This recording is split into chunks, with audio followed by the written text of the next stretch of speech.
আসসালামু আলাইকুম। আজকে আপনাদের সামনে আমি জাস্ট কিছু জিনিস নিয়ে আলাপ করব। সেটা হচ্ছে বাবা মায়ের প্রতি সন্তানের দায়িত্ব।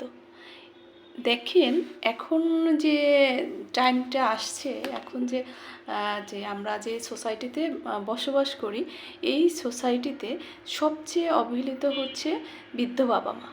আমরা দেখেন আশেপাশের দিকে খেয়াল করি, মানে ভালোভাবে আমরা যখন খোঁজখবর নিয়ে দেখি যে মানে ম্যাক্সিমাম জায়গায় বৃদ্ধ বাবা মাকে অবহেলা করা হচ্ছে। এটা এমনকি নির্যাতন পর্যায়ে চলে যাচ্ছে। এই বৃদ্ধ বাবা মা নির্যাতিত হচ্ছে কাদের দ্বারা?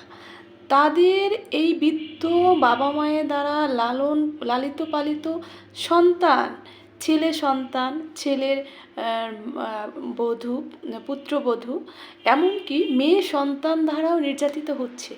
তো এই যে সামাজিক যে অবক্ষয়টা, হ্যাঁ, সামাজিক যে অবক্ষয়টা, এটা যে একটা ব্যাধিতে রূপান্তরিত হয়েছে, এর জন্য দায়ী কারা? এজন্য কিন্তু আমরাই দায়ী।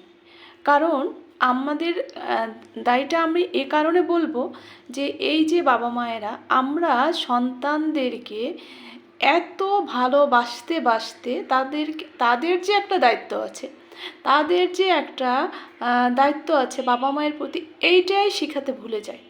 কারণ আমরা সবসময় ভাবি যে হ্যাঁ, সন্তান ছোট, সে পারে না, সে বোঝে না, সে দায়িত্ববোধটুকু নেই, সে কিছু পারে না। দেখা যায় কি, একটা পরিবারে ছেলে একেবারে সমর্থবান ছেলে, যার বয়স 18-19 বছর, সে কিন্তু তারও কিছু দায়িত্ব আছে, যেমন একটু মানে ছোটোখাটো কাজ করা, কিন্তু বাবা মা তাদেরকে এত ভালোবাসা দিচ্ছে যে সে এই দায়িত্বটুকুও তাদেরকে দিয়ে করাচ্ছে না, যে না, আমার বাচ্চা ছোট, আমার বাচ্চাটা করবে কেন, আমি তো আছি।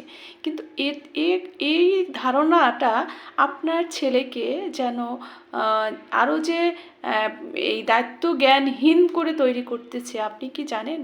এতে সে তার দায়িত্ব ভুলে যাচ্ছে।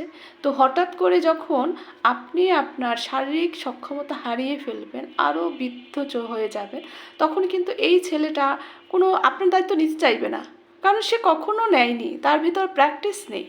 তো আমাদের উচিত ছোটোবেলা থেকেই ছোট ছোট বাচ্চাদেরকে তাদের ভিতরে দায়িত্ব জিনিসটা তৈরি করা, তাদেরকে প্র্যাকটিস করা, যে ছোট ছোট প্র্যাকটিস করা, যে হ্যাঁ, তুমি তোমার সমর্থন অনুযায়ী এই কাজটুকু করবা, তুমি তোমার সমর্থন অনুযায়ী এই কাজটুকু করবা, কাজগুলো ভাগ করে দেওয়া, যে হ্যাঁ, তুমি এখন বড় হয়েছে, তুমি এই কাজটুকু করবা।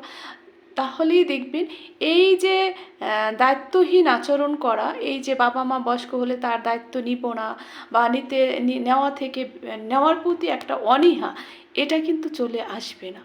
এটা থেকে বাঁচার একমাত্র উপায় হচ্ছে আপনি সচেতন হন, আপনার সন্তানদেরকে আপনি শিক্ষা দেন কিভাবে দায়িত্ব নিতে হবে, সন্তানদেরকে বুঝান যে আমি যেভাবে তোমাদেরকে দায়িত্ব নিচ্ছি, তোমাদের ছেলেও ভালোবাসায় বড় করে তুলছি, ঠিক তেমনিভাবে আমি যখন বৃদ্ধ হব, তখন আমার দায়িত্বটুকু তোমাকে নিতে হবে।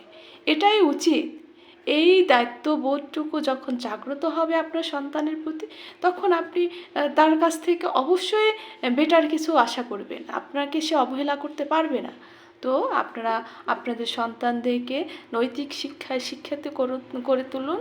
তো ভালো থাকুন, সুস্থ থাকুন, নিজের প্রতি যত্ন নিন, সংসারের পরিবারের সবচেয়ে বয়স্ক ব্যক্তিটিকে সাহায্য করুন। মনে রাখবেন, আপনিও একদিন কিন্তু এই বয়স্ক হবেন, আপনিও একদিন বৃদ্ধ হবেন, আপনিও এই টাইমে আসবেন। তো আপনি সচেতন হন, আপনার পরিবারকে সচেতন করুন। ভালো থাকুন। আল্লাহ হাফেজ।